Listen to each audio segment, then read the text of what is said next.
Berikut merupakan cuplikan langkah-langkah pembelajaran berdiferensiasi yang diambil di MTS Zainul Hasan Genggong, tepatnya di kelas 9 Sains.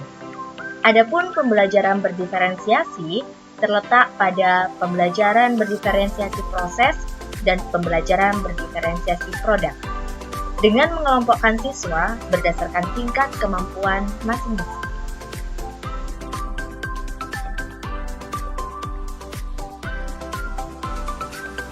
Pembagian kelompok sesuai dengan kemampuan siswa terbagi menjadi 4 kelompok.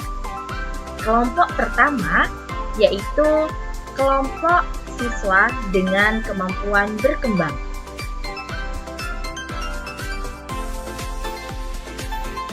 Kelompok 2 yaitu kelompok dengan kemampuan siswa cukup.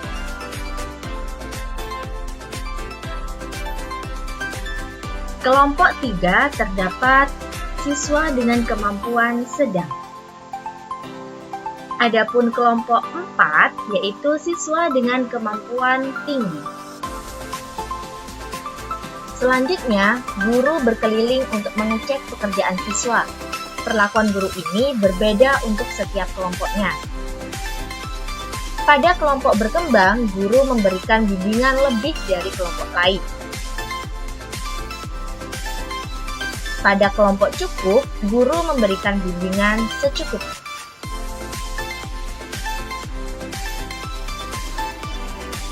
Pada kelompok sedang, guru memberikan beberapa scaffolding. Pada kelompok tinggi, guru hanya memberikan pernyataan benar atau salah pada setiap pekerjaan. Perlu diketahui, di MTS Zainul Hasan Genggong ini, sejak pertama kali siswa masuk, mereka telah dikelompokkan berdasarkan minat dan bakat masing-masing. Adapun pembagiannya yaitu ada kelas sains, agama, IT, seni, bahasa, dan SALS. Langkah terakhir dalam pembelajaran berdiferensiasi ini, siswa mengumpulkan hasil pekerjaan mereka kepada guru.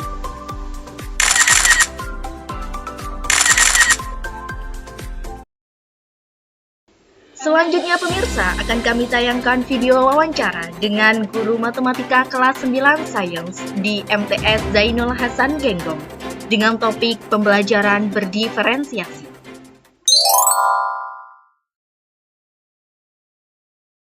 Ya, kalau di sini sebenarnya secara umum sudah berdiferensiasi dari pembagian kelasnya, Mbak. Mas ya. Jadi di sini kan ada pembagian program, ada agama, IT, ada apa lagi? Ada sains, barusan kebetulan itu kelas sains. Ada kelas sains, terus ada kelas seni juga, terus ada agama, IT, kelas bahasa. Ada 5. Jadi santri MTS sebenarnya sebelum masuk ke kelas itu sudah masuk berdiferensiasi. Jadi sudah dibagi-bagikan sesuai bakatnya, sesuai kemampuannya, dari minatnya juga. Nah, sampai di kelas itu sebenarnya sudah terserah guru-guru yang mau mengeksekusi gini. Tapi kalau saya pribadi, saya memang keseringan makanya dibeda-bedain. Jadi kan satu kelas kemampuan anaknya beda-beda gitu ya.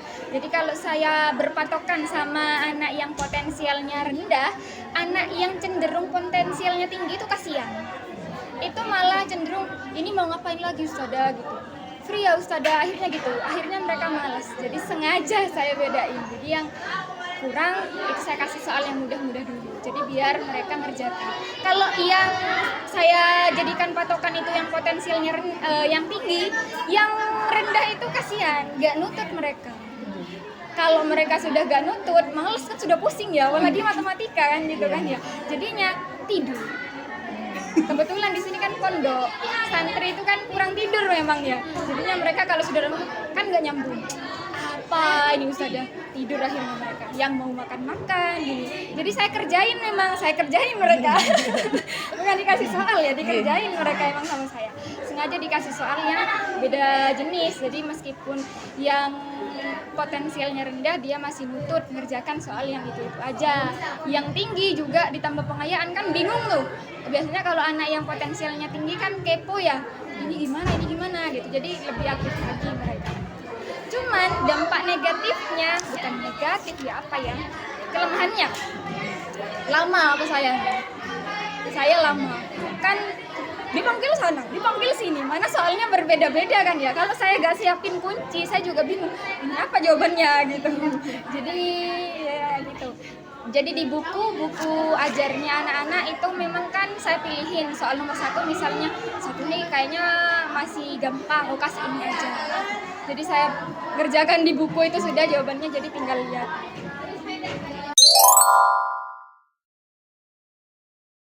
Ya dilihat dari awal kan biasa aja dulu, biasa kita sambil lihat, ngecek kemampuannya. Proses pembelajarannya kan kelihatan ya, saya terangin ini, mereka nyambung nggak? Oh ini kayaknya nggak nyambung, oh ini kayaknya nggak. Tes dulu dah ulangan harian 1 kali, kelihatan kan, oh ini bagus, oh ini.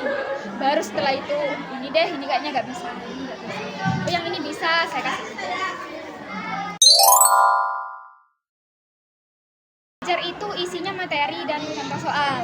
Kalau UKBM isinya memang lebih ke soal-soal yang harus mereka isi. Jadi setidaknya kalau buku catatan hilang masih ada UKBM itu yang membantu. Ya biasa anak santri kan kadang dipinjam ini, ujung-ujungnya hilang. Jadi ada UKBM. Itu buat sendiri. Jadi kita sesuaikan sama kemampuannya anak-anak memang sudah. Jadi bukan pinjam atau beli dari luar. Buat sendiri. Itu tapi mengacu pada kurikulum ya, karena kelas 9 masih K13 ya materinya masih K13. Tapi untuk yang di kelas 7, kelas 8 itu 7, 8 pakai kumar. Itu sudah mengacu ke buku pemerintah itu dah. Seharusnya. Tapi kan tergantung gurunya ya. Iya. Kadang kan malas itu udah kerjakan UKBM dah, buka UKBM kan gitu. Tergantung gurunya. Ya kalau saya kalau lagi ini juga, kalau lagi capek sudah ya tugas banyak, tugas dah ya gitu, kasih tugas dah gitu. Jadi yang nggak tahu itu bisa minta ajar dulu dah gitu. Kalau saya lagi banyak waktu saya sediain kayak tadi kartu soal. Gitu. Kadang saya juga pakai domino, kadang kalau sempat pakai kuisis juga takut. Kemarin udah yang online kan ya.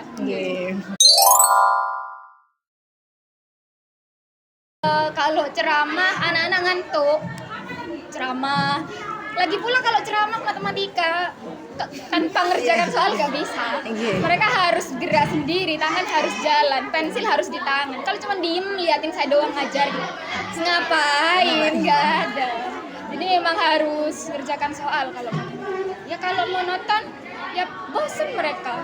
Saya sendiri pun bosen. Saya ngomong biasanya kalau sudah tidur gak ditanggapi kan ya bosen aja.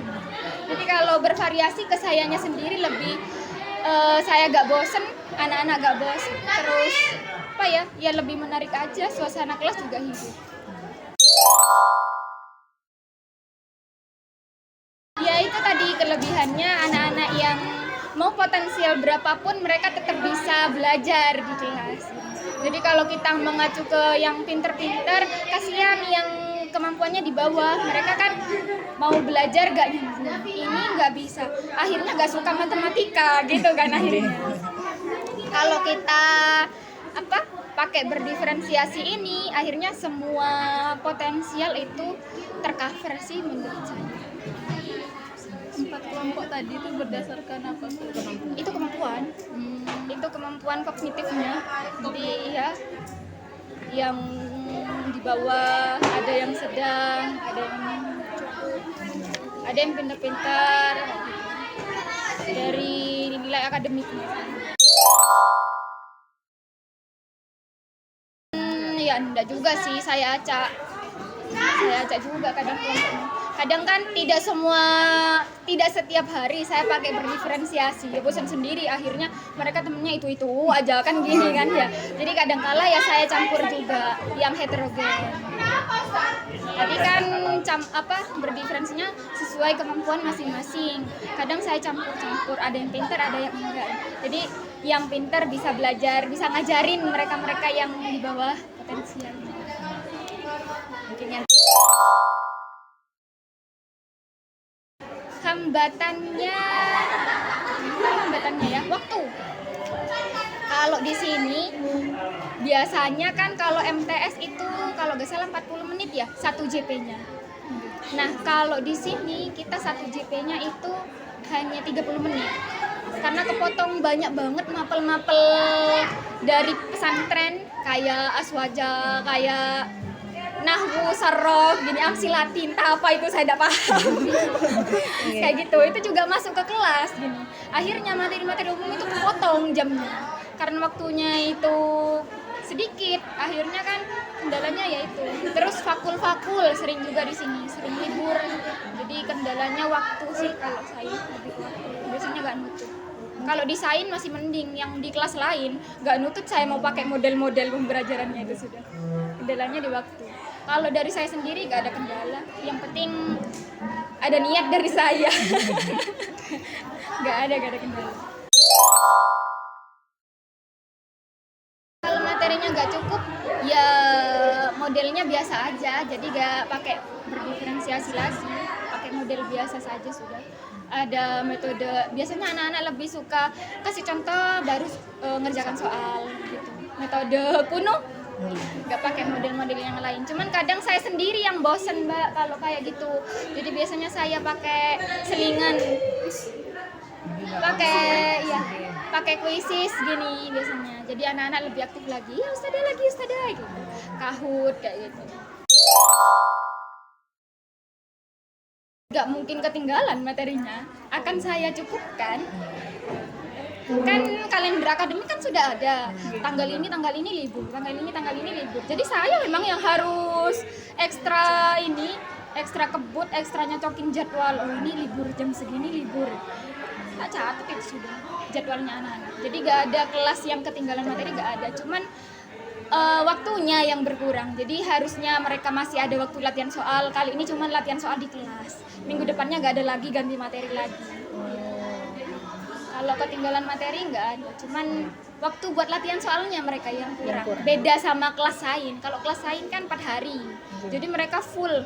Kemarin sudah materi, sekarang latihan soal. Besok latihan soal lagi. Besok latihan soal individu, udah kan kelompok sudah. Di kelas sains itu 8 jam, 8 JP per minggunya. Kan berdiferensiasi sudah ya. Yang kelas sains itu 8 JP, dari pembagian waktunya aja sudah beda banget. Kalau kelas agama itu 2 JP. 2 JP loh, 1 kali pertemuan cuman 1 minggunya. Apa dak nguyu anak-anak. Jadi saya jelasin itu nggak nutut kalau pakai berdiferensiasi. Jadinya ya gitu dah. Kerjakan, saya ambil poinnya aja, saya jelasin juga gak harus matematika itu sejarahnya kayak gini. Oh asal usul rumusnya gini, dah nutut kalau kayak gitu. Langsung dah ini kalau ada soal kayak gini caranya gini.